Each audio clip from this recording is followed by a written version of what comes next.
que acontece no Brasil é um abuso contra a noção de humanidade. Então, quando você tem um presidente que não chora porque as pessoas morreram de Covid, que diz que não está nem aí com as mortes porque não é coveiro, que faz de conta que é médico e receita uma porcaria de um remédio que não serve para isso, porque serve para outra coisa. Não é que o remédio não é bom, ele é bom para aquilo que se destina. E não era a Covid.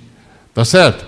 Quando ele faz isso, quando ele faz negacionismo, quando ele troca um montão de ministros da saúde, quando a logística do Ministério da Saúde é pífia, quando gente morre asfixiado por falta de oxigênio, o cara nem se abala, quando o país é inundado por cataclismos e o cara vai andar de esqui, você sabe em que país que você está, cara.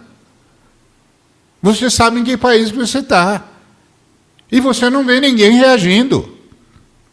E você não vê ninguém falando. E aí você acha que esses pastores que me cancelaram, que disseram que eu estava errado, vão vir pedir perdão? Essa gente exige das suas ovelhas que peçam perdão, mas não pedem perdão. Entendeu? Essa é uma outra coisa que nós temos de dizer sobre a igreja evangélica brasileira. A igreja evangélica brasileira tem sido muito mal pastoreada e pastoreada por gente que não merece confiança. Salafrários, bandidos, ladrões.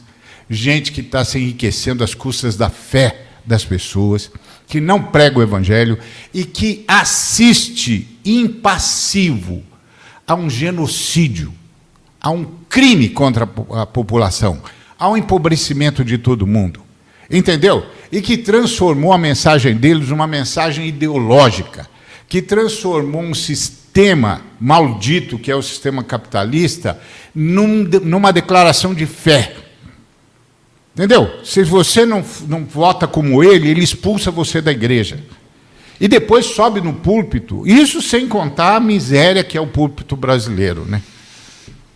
A miséria que se tornou o púlpito brasileiro, porque o Espírito Santo tem essa vantagem, entre todas, né? O Espírito Santo só tem vantagem.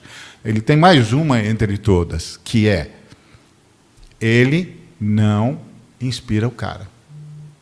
Ah, você vai fazer isso? Você vai fazer por sua conta e risco. Qualquer cara vai ouvir você e vai saber que eu não estou com você. Que a sua palavra não é a minha palavra. Que eu não estou falando aqui. Que você está falando da parte do diabo, da parte do império, do raio que o parta, mas você não está falando de Deus. Então, então, esses caras iam pedir perdão? Esses caras tinham de começar a pedir perdão para as ovelhas de Cristo, que vão para os cultos para ouvir Cristo e não ouve, para ver a Trindade e não vê, para ser tocada pelo Espírito Santo e não é. Eles tinham de começar assim, eles não fazem. Eles não fazem, eles continuam vivendo nababescamente. Eles continuam arrancando dinheiro, eles continuam mentindo. Entendeu? Esses caras, se eu não tivesse o encontro que Jesus Cristo propôs na minha vida, eu virava ateu por causa desses caras. Porque uma coisa que esses caras comprovam para mim todo dia é que eles não acreditam na existência de Deus. Porque quem acredita na existência da Trindade não vive desse jeito.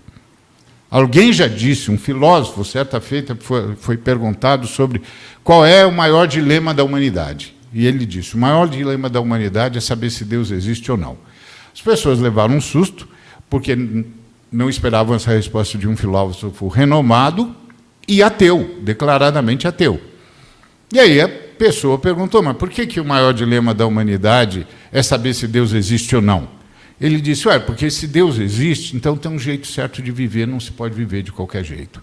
Então, se Deus existe, precisa repensar a vida, precisa repensar a existência. A existência tem que ter uma razão, tem alguém por detrás da existência. Então, esse é o maior dilema da humanidade, porque decidido isso, está decidida a vida da humanidade, o caminho da gente. Então, esse cara sabia disso. Esses nossos colegas não sabem. Então, quando eu olho para esses caras que estão nos púlpitos, eu digo, eu sou ateu do Deus deles. No Deus deles eu não acredito. E eu não acredito porque eles também não acreditam. Porque se eles acreditassem, eles não viviam do jeito que vivem, não faziam o que fazem e não pregavam o que pregam.